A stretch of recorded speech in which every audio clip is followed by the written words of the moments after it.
Hello po sa mga nangangarap ding magkabahay. So nandito po tayo ngayon sa rooftop. Ito po sana ang una nating gagawin sa pagpipinish as DIYers. Atin tong tawag po namin dito is pipe case. Ito po kasi ay CR.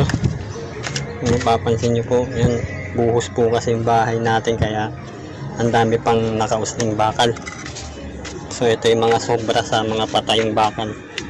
Since tayo na yung gagawa, so pakunti-kunti tirahin natin dito natin padadaanin lahat ng pataas na tubo, yung nakakonekta sa inidoro at saka yung nakakonekta sa floor drain ng CR. Ito po kasi is dire-diretso lang mula sa rooftop.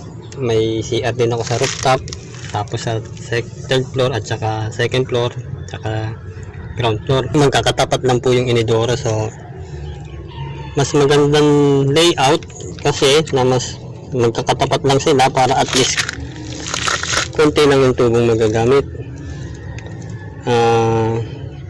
At saka hindi na mahirap maglinya.